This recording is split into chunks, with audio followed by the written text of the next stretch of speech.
Assalamualaikum warahmatullahi wabarakatuh. Selamat bergabung siswa-siswi kelas 8. Pada pertemuan kali ini, kita akan mempelajari tentang berita. Pasti sudah tidak asing kan dengan kata berita?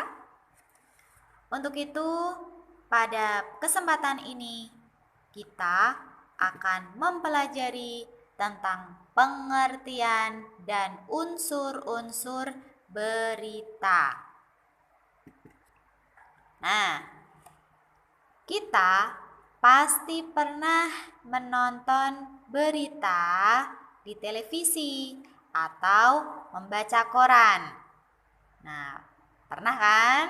Nah, beragam informasi terus berhamburan setiap hari, baik melalui media cetak maupun elektronik.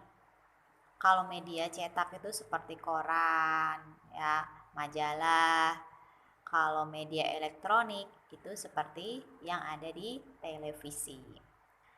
Informasi dari berita itu dapat menambah wawasan kita sehingga kita dapat berpikir menyeluruh, efektif, kreatif, dan kritis terhadap masalah yang sedang terjadi.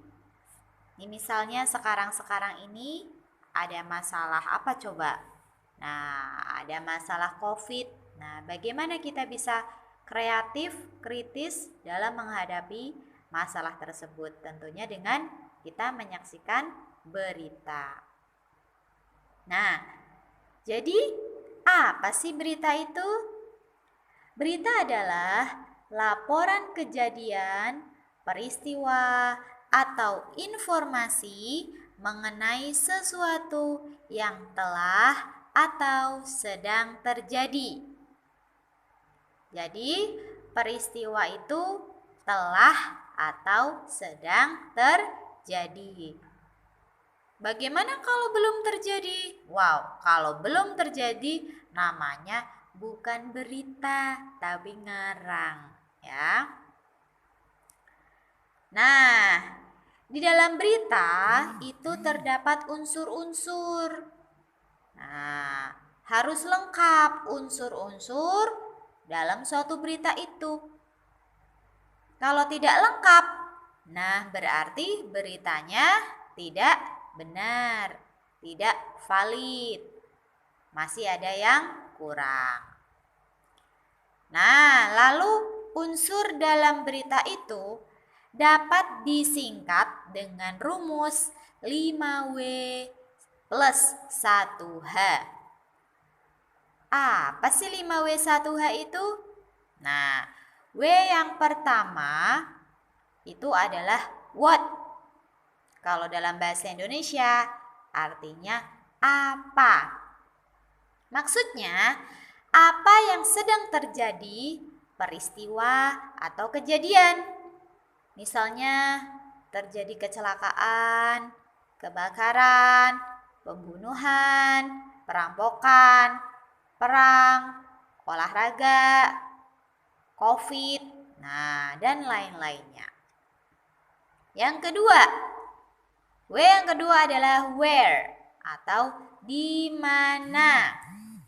Artinya, di mana peristiwa atau kejadian itu berlangsung. Misalnya di sepanjang jalan menuju lapangan olahraga, di rumah sakit, di sekolah, atau sesuatu yang menunjukkan tempat di Indonesia, di Jakarta, dimanapun itu, di rumah sakit tadi udah ya. Nah, selanjutnya adalah when atau kapan. Artinya kapan peristiwa atau kejadian itu berlangsung. Kapan? Misalnya pagi tadi, sore kemarin, pagi kemarin, atau sesuatu yang menunjukkan waktu. bisa jadi tanggal. Nah, pada tanggal berapa gitu. Misalnya pada hari Kamis tanggal 17 Agustus telah apa gitu. Peristiwa-peristiwa yang terjadi. Selanjutnya adalah who. Siapa? Maksudnya siapa pelaku kejadian atau peristiwa itu? Siapa saja yang terlibat dalam peristiwa itu? Pasti. Nah, kalau misalnya peristiwanya kecelakaan, berarti korbannya siapa? Pelakunya siapa? Nah, itu harus disebutkan. Kemudian ada why. Mengapa? Artinya mengapa kejadian itu bisa terjadi atau penyebab dari masalah atau kejadian tersebut. Misalnya, karena pelajar putri SMA diganggu oleh pelajar putra lainnya. Atau misalnya dalam bidang politik, karena adanya tindak korupsi dan lain-lain. Macam-macam ya. Mengapa COVID di negara kita masih terus bertambah? Nah, jadi menjawab mengapa. Lalu ada how. Bagaimana kejadian itu berlangsung, lebih mengarah ke prosesnya kejadian itu bisa terjadi. Tadi jadi disingkatnya 5W1H. 5W1H. Kalau dalam bahasa Indonesia, unsur-unsur berita tadi dapat disingkat dengan adiksimba. A, apa? Di mana? K, kapan? Si, siapa? M, mengapa? Bagaimana? Jadi, dalam suatu berita itu harus ada jawaban dari pertanyaan adiksimba. Apa? Di mana? Kapan? Siapa? Mengapa? Bagaimana? Tidak boleh ada yang kurang, ya. Nah, baiklah anak-anak. Kalian tadi sudah mempelajari mengenai pengertian dan unsur-unsur yang ada dalam berita. Untuk itu, ada tugas untuk kalian. Yang pertama, tulislah pengertian berita. Yang kedua, apa saja unsur-unsur dalam berita. Yang ketiga, bacalah sebuah teks berita dari buku modul halaman 6. Lalu, jawablah pertanyaan yang ada di bawahnya.